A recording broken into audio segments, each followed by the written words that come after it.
Hustá hmla sa pomaly prevaľuje cez hlboké horské priesmyky, kde tmavé stromy a strmé skaly tvoria prirodzenú hradbu.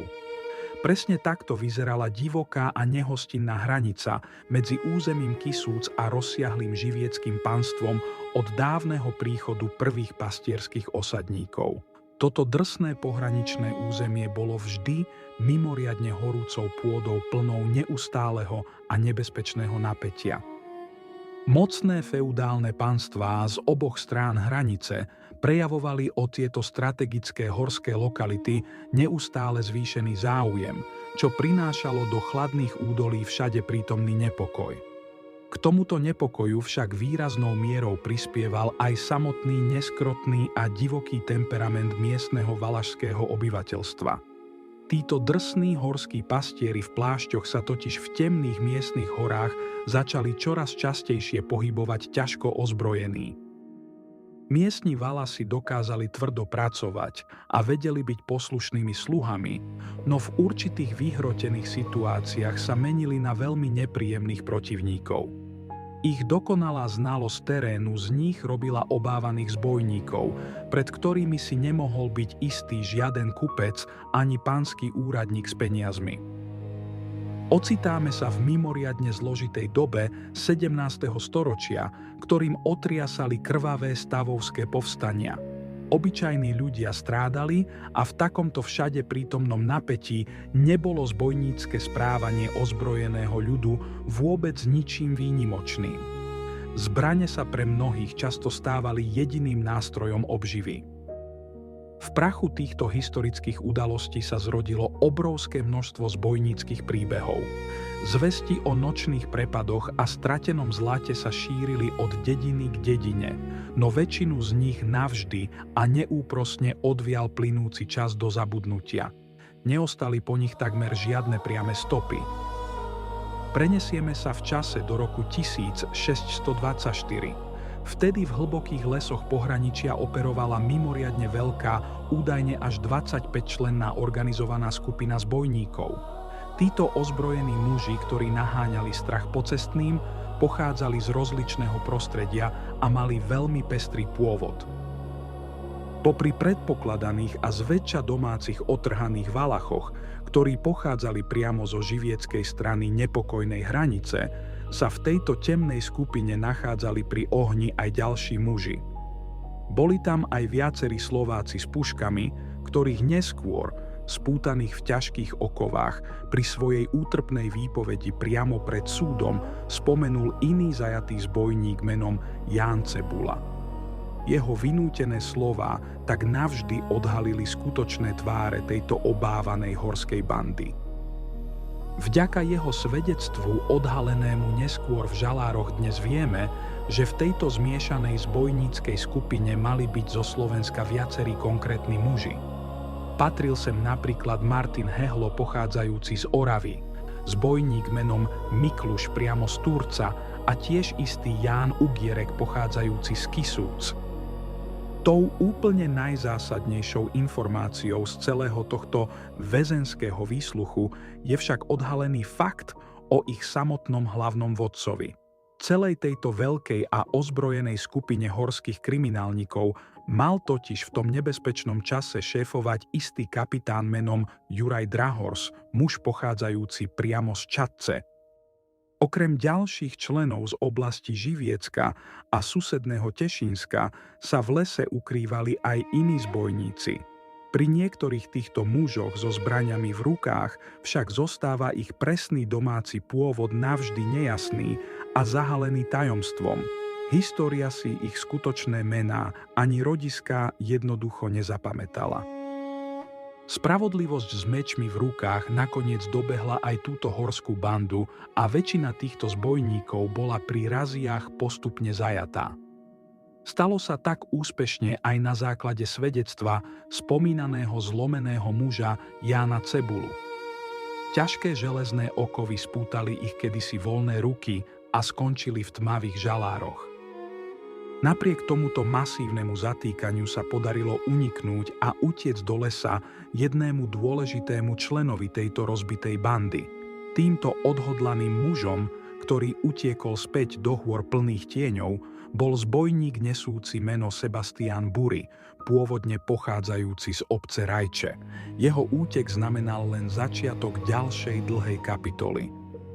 Sebastián Bury sa mal dokonca podľa iného zachovaného historického svedectva po dolapení ostatných veľmi rýchlo ujať uvoľneného velenia. Toto svedectvo pre súd zanechal iný muž menom Ján Cigánik, ktorý potvrdil, že Bury sa stal v poradí ďalším mocným vodcom tejto teraz zredukovanej skupiny preživších. Ozbrojeným vojenským drábom sa tohto prefíkaného Buryho jednoducho za žiadnu cenu chytiť nepodarilo. Tento muž s istotou a bez strachu pokračoval vo svojich nočných zbojníckych chodničkoch a prepadoch kupcov ešte niekoľko ďalších rokov.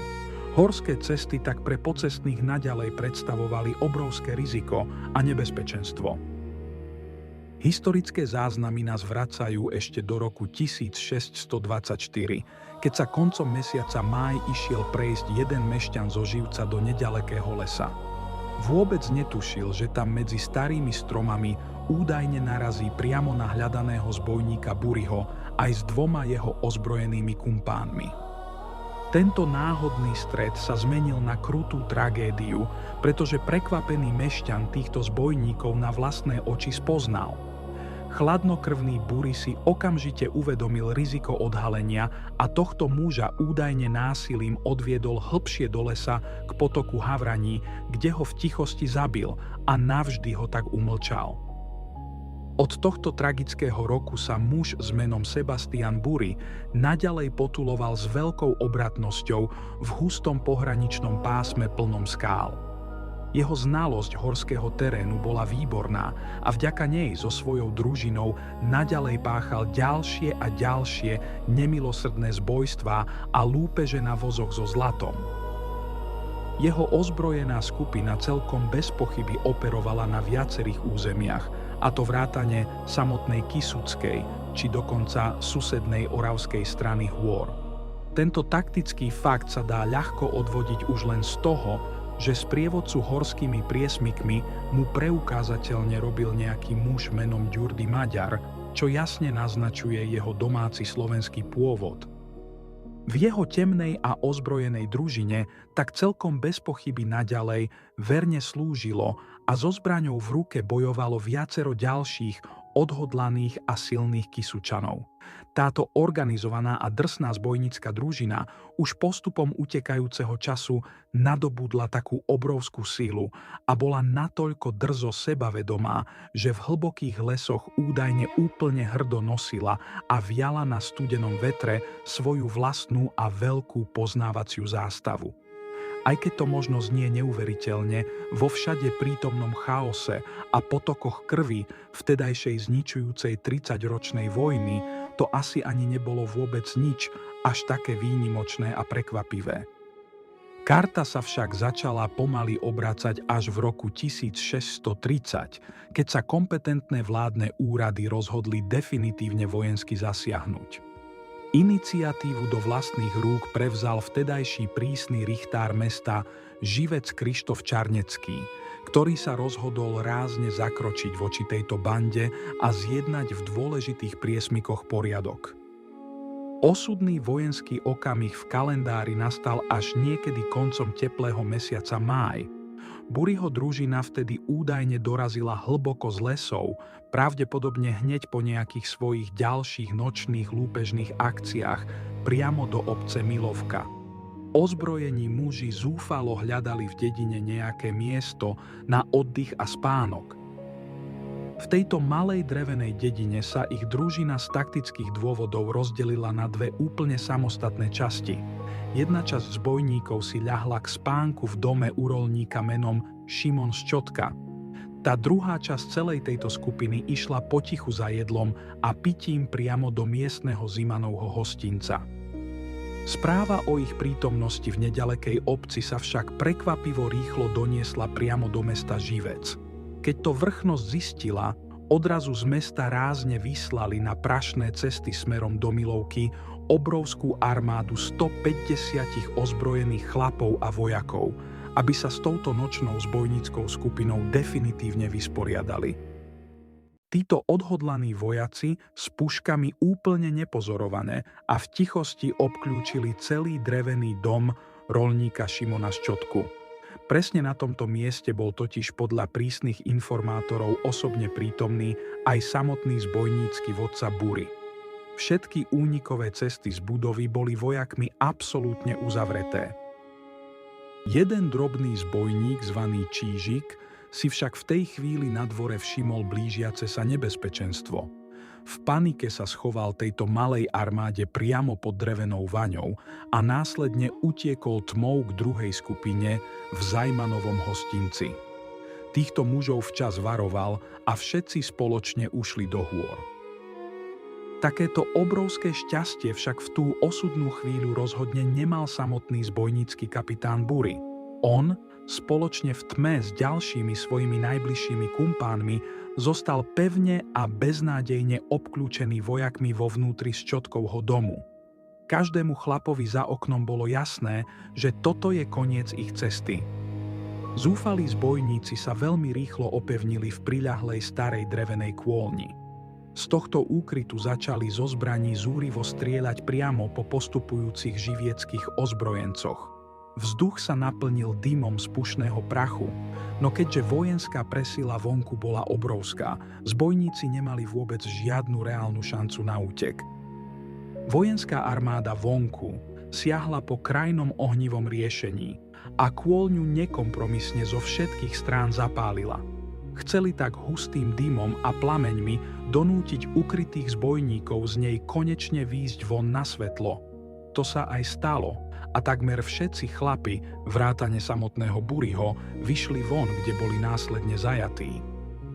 Z tohto dymu a pevného zovretia vojakov na dvore sa podarilo s krikom ujsť len jedinému mužovi z nich. Tento zbojník si doslova na poslednú chvíľu zachránil kožu dlhým skokom do chladných vôd blízkeho potoka s názvom Sola, ktorý následne v noci preplával na druhý breh. Keď sa tento utečenec bezpečne ocitol mokrý z druhej strany brehu, neodpustil si ešte jedno ponižujúce gesto. Vzdorovito sa odtiaľ vysmial svojim prenasledovateľom a vojakom s puškami tým spôsobom, že im na diaľku do tmy ukázal svoj holý zadok. Hneď v zápätí sa otočil a zmizol v nedalekom lese. Na zničenom dvore usadlosti však pevne na zemi ostali ležať iní dôležití zajatci. Samotného kapitána Buriho, ako aj ďalších 7 jeho kumpánov, vojaci mimoriadne pevne zviazali.